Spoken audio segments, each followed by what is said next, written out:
But the news was just announced that WNBA TV ratings are down more than 50% since Caitlin Clark's injury. And it was also reported that the Indiana Fever television viewership is also down over 53%. Now, I know a lot of us were expecting some sort of dip since Caitlin Clark has been out with injury, but I don't think all of us were expecting the entire viewership of the entire WNBA. The WNBA just got a painful reminder that without Caitlin Clark, the whole show collapses.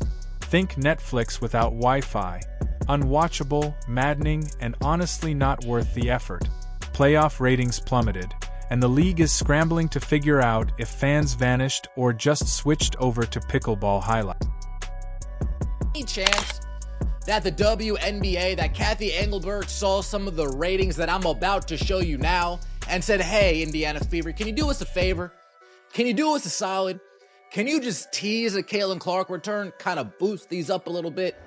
Can you just dangle a Caitlin Clark return in front of the fans' faces, try to boost these ratings up a little bit? There was one matchup that this league can consistently rely on to produce massive viewership numbers. This was meant to be the year. The breakthrough, the moment the league proved it could stand on its own. Instead, it face-planted into a nacho cheese disaster and tried to sell it like a plan. Spoiler, nobody's buying it. Shocker! Imagine my surprise. Just imagine my surprise when Uncle Casey found out that the WNBA is struggling to maintain their ratings without Caitlin Clark.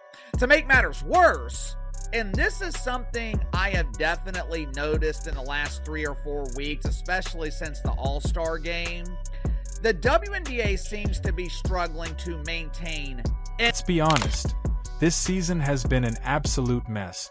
On the court, fans endured injury after injury, foul calls that looked like they came from referees with broken glasses, and a commissioner who treats player safety like an optional footnote.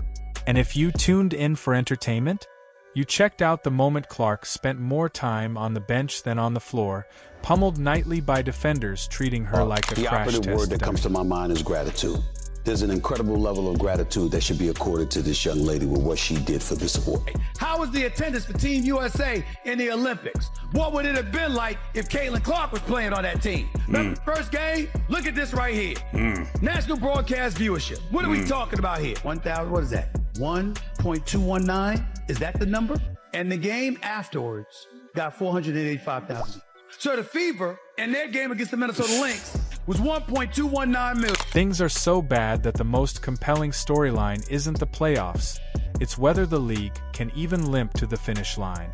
Spoiler alert, it's barely holding together with duct tape and denial. Superstars should thank their lucky stars for the record ratings Caitlin Clark is detonating, even if new fans are mostly white fans. It doesn't matter what color eyeballs are.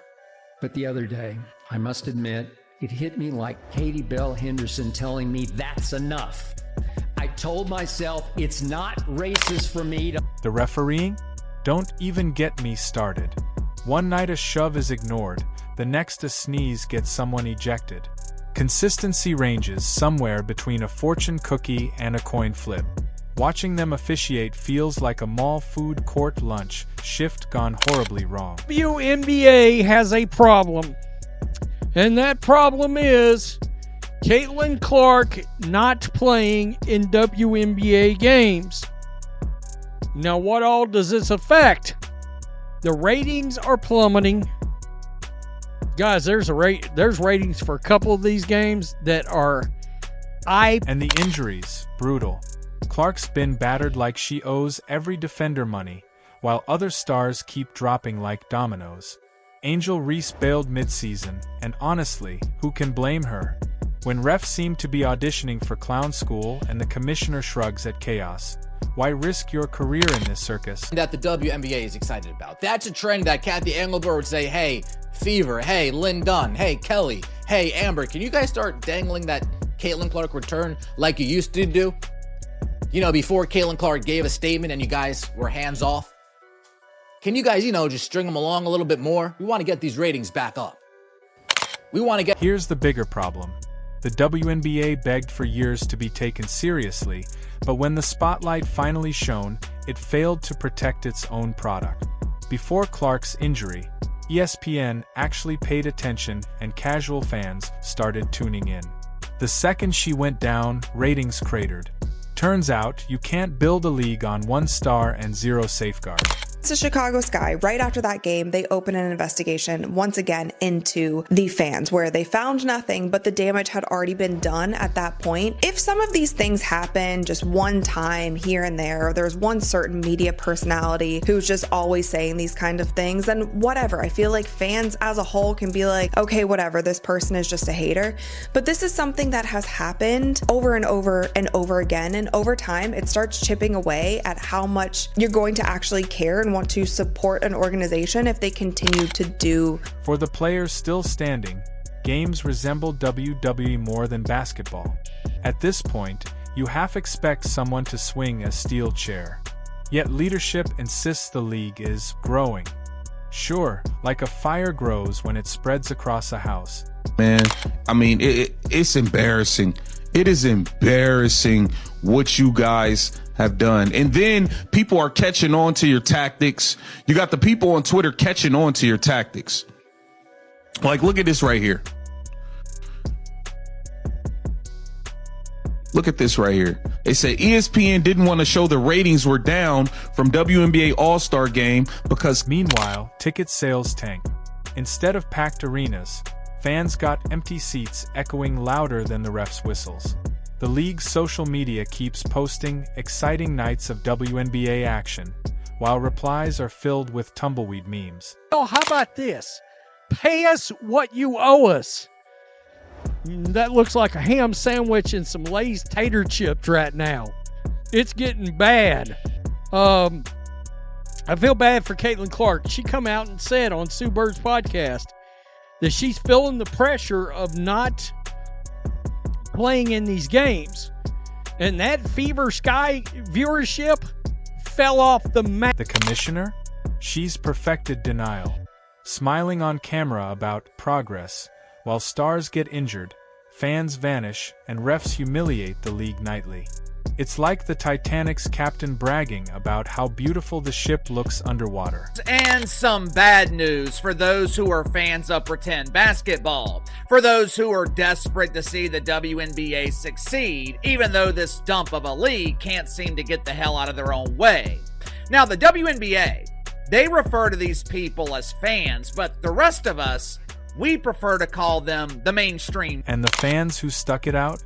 They deserve medals. They paid premium prices, bought jerseys, and were rewarded with chaos, broken officiating, and empty arenas. At this point, being a diehard feels less like fandom and more like a toxic relationship. You see, this is exactly what we were talking about. WNBA All-Star ratings are in for 2025, and it is down 40%. 40% from last year. That's bad. That is really bad. We already watched the ticket prices drop by more than 50% because Caitlin Clark was not playing. This is bad news for the... Let's not sugarcoat it. This season is already a failure. Clark brought the spotlight and the league squandered it. Bad leadership, bad officiating, bad luck. Mostly just bad decisions. The result? A season-long blooper reel. You guys can sit there and say, oh, you guys are just trying to uplift one player. Oh, the league is more than one. I agree, the league is more than one player. It's more than one good basketball player. But is there more than one player that moves the tide? As the year drags toward its ugly conclusion, let's call it what it is: a mess. Unless the WNBA fixes leadership, protects its players, and treats stars as the foundation instead of expendable props, this cycle will repeat. Hype is meaningless if your best players can't survive the season. Until that changes, fans will keep asking the same question: why even bother?